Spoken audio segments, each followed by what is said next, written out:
Alright, we're back, and we are starting up on Sector 2 today, so let's just get right into it.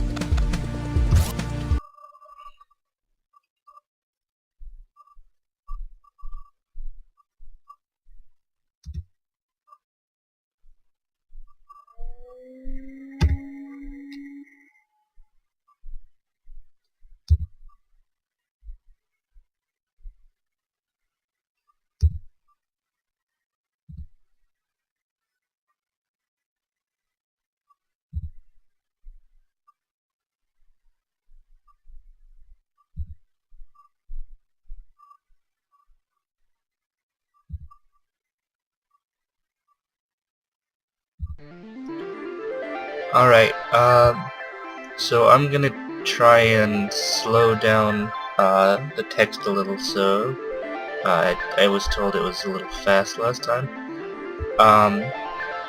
So basically, we're being introduced to cracking here, and basically, all that boils down to is doors like this can be cracked and prevents a little mini game. It's pretty simple. And the more complex it is, the more layers you have to get through. You'll see that later on. A lot of things require cracking. It's a pretty important skill if you want to get actually combination weapons, which is what this thing does. Is it lets you get kind of these weapon upgrades, kind of. So I think I'm going to try and aim my build towards cracking and strength so we can get through all of these doors. So I'm just going to pump that up, give myself a better gun. This is what the more difficult puzzles look like.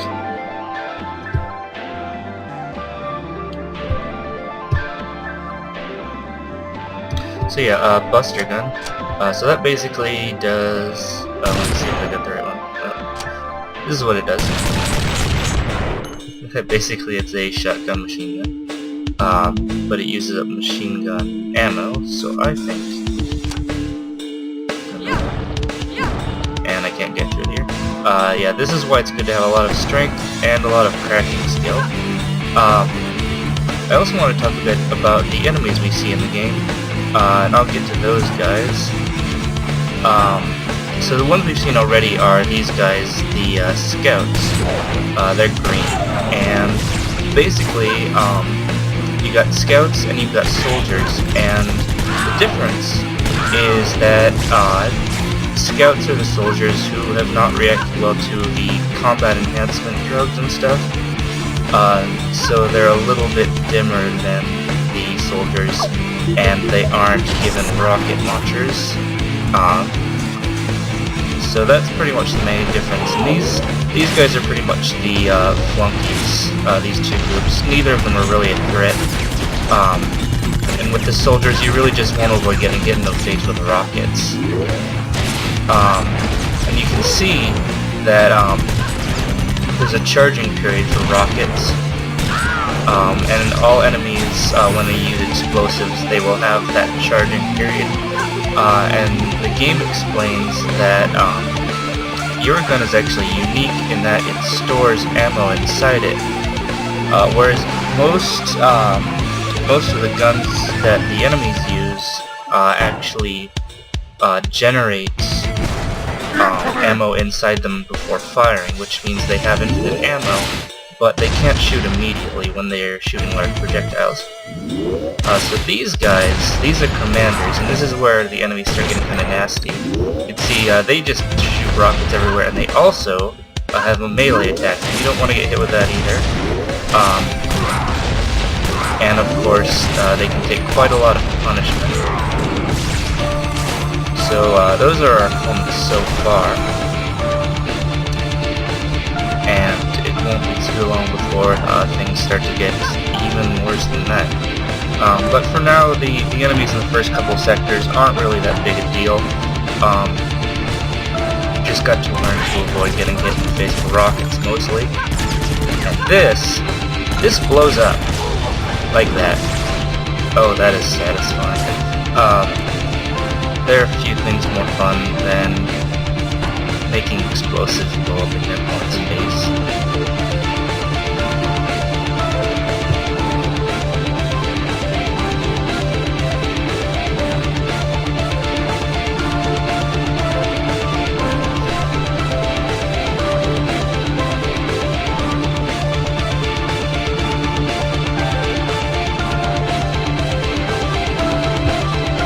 Yeah, so the lifts are kind of interesting. Still can't kick anything. Basically, the way you move through a lot of the levels in the game is by manipulating lifts. If you move a lift out of the way, you can drop to the shaft below, like so. And some lifts, like this one, will actually short out and stop working when you use them. So the lifts are used in a lot of the games designed to kind of shuttle you through different parts of the game and kind of push you forward, or block off certain areas, or let you unlock certain areas by moving them in a certain way. So you can kind of go around in loops on occasion to get the lifts in the position you want. And there are a few secrets in the game that actually involve manipulating the lift so that you can get underneath the places you wouldn't normally be able to reach. I should talk about these too. Those little purple things are blitz, and these are basically they're leeches kind of, and they absorb nanotech, nanofield stuff. Nano stuff, yeah. And so you can see they'll do armor damages by touching you. These can actually kill enemies as well, although killing enemies just by leading them into fields of blitz is a slow and tedious process that you may come to familiarize yourself with if you try to go a pacifist path, like I have. I'll get to that in a moment.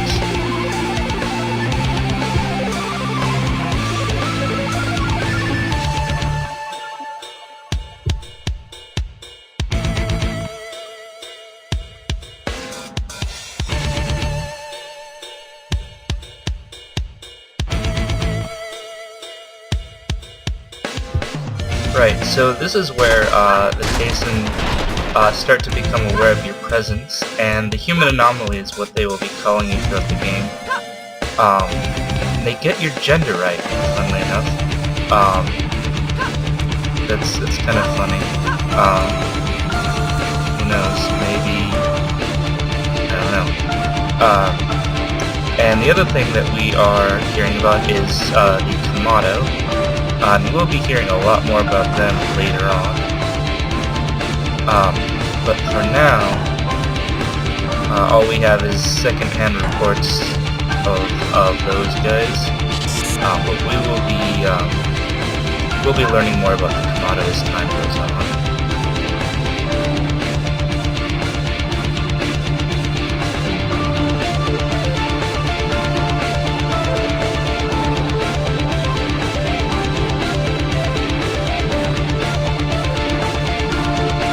Yeah, it's kind of cute how the game has an instant explanation for checkpoints. So yeah, if you die, you'll come back to this thing.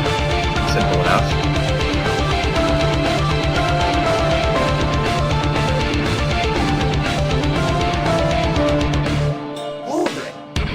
Uh-oh.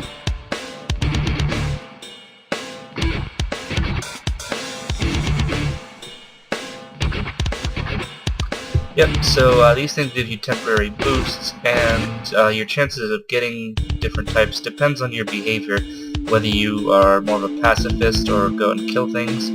So let's see what we get. Get ammo when damaged. And I don't think I'll be taking advantage of that one. I think we'll just shoot people a lot.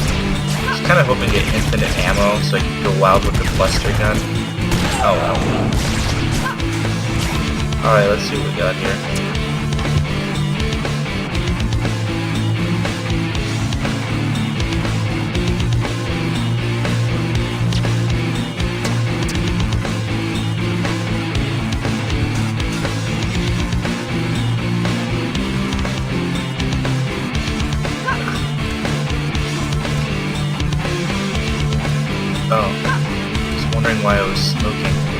Should turn this up. But yeah, that's something I kind of glossed over, is these turrets are kind of fun. You can kick off their heads and then bounce them into people, and it does direct health damage like a kick, so hitting a scout in the face with one of those is just going to instantly kill them. And I'm sure we will encounter plenty more of those. It's actually got pretty nice physics, how they bounce around when you bump into them. Here's another interesting thing, is that pretty much people can only shoot from a standing position. If you aren't standing at head height, they pretty much can't hit you. If you're in midair, you can't actually fire. And this seems like a weird limitation at first, and I think it is something that bothers a lot of people. But it actually becomes kind of important for certain puzzles that you can't shoot from midair. So it's kind of a stylistic choice of the game, and it bothers some people. It doesn't really bother me.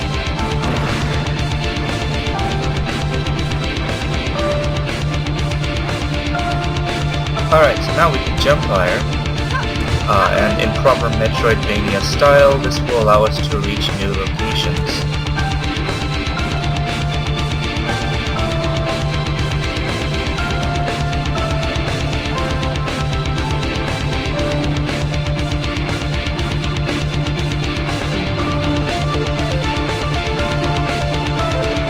Yeah, so the ribbons are interesting.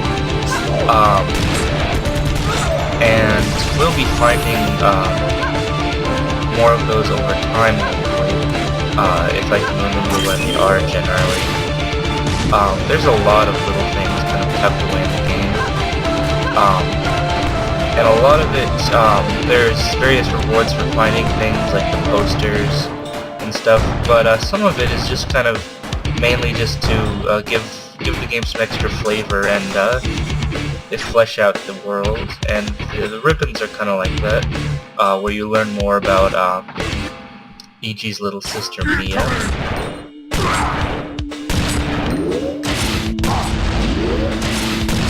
And I also I got another weapon that I didn't really touch on, which is this thing, the Resonance Detonator. This is kind of a weird weapon. And I'll get to that after we read through this.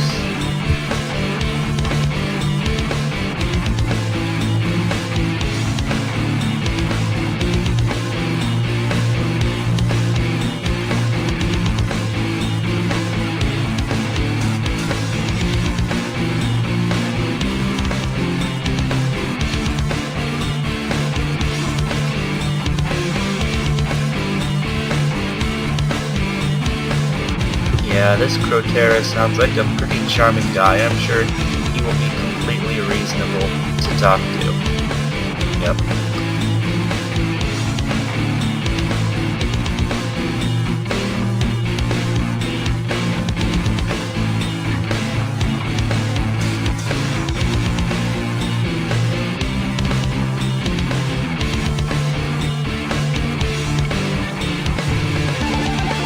Alright, so I put some points into cracking, so I can just open this door and go through, but we're not going to go that way, because that would be boring. So yeah, the Resonance Detonator basically works like a long-range kick. It's kind of interesting. It can be used actually to reach doors in certain odd position, or it can be used to knock people over, but it doesn't do much if you don't have a strong kick, because it can't knock people over if you can't knock them over with your own bare feet, or shoe feet. Yeah, it's exactly as strong as your kick. So depending on what path you take, with your build, the Resonance Detonator can be either very useful or completely useless. It's up to you. And this is off because I already activated the cracked door down there. But there's another reason to come up here.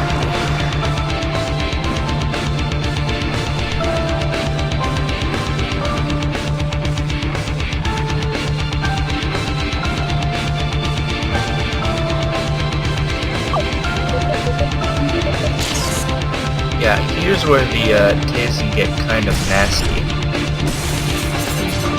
These are the elites, and they are pretty tough. And, even better. So here's hoping that I don't die.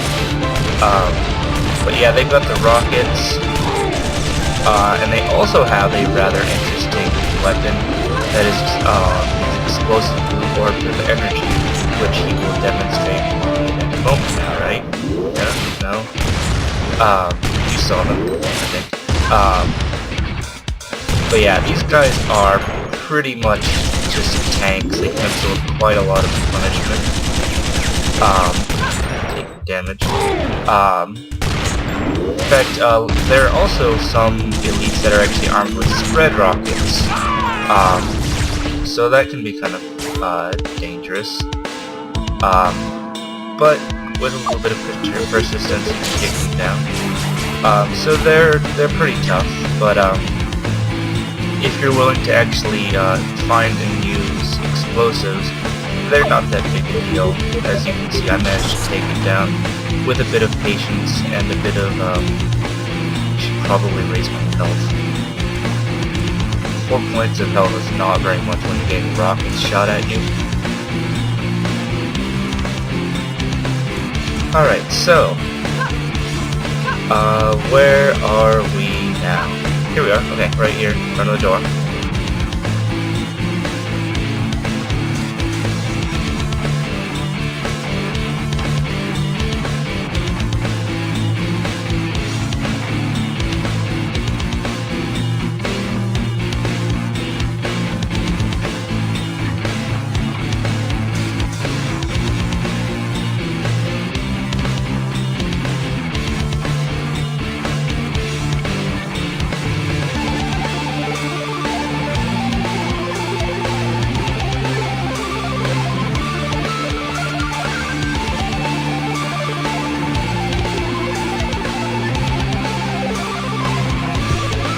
Yeah, so that's another thing, is, all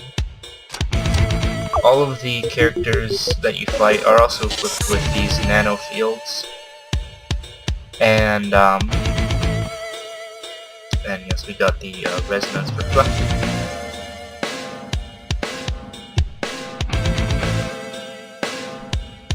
And we'll touch on those in a moment.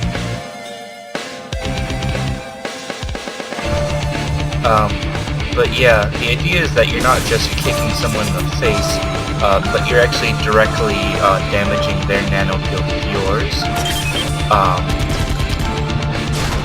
And that's how you're actually able to damage someone with futuristic armor by kicking in the face.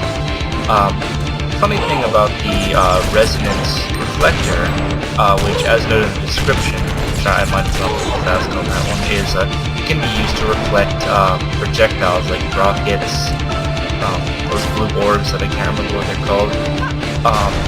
And the thing is, as it said, it doesn't count as a kill. If you reflect a projectile shot at you and it blows up in their face and they die. Which means that if you are going for a pacifist run in which you finish the game with 0 kills, the resonance reflector forms a pretty important part of your arsenal in causing accidents. Yeah, accidents in which projectile weapons blow up in your opponent's faces. I guess you could call it more self-defense than anything else. But the point is, it's a pretty important technique if you're going for a pacifist run, and it takes quite a Skype. Go away. Go get. You're ruining my. Go away. Okay. Anyway. That's something I will have to fix at some point. Anyway.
Alright, that's Sector 2. I'll see you next time.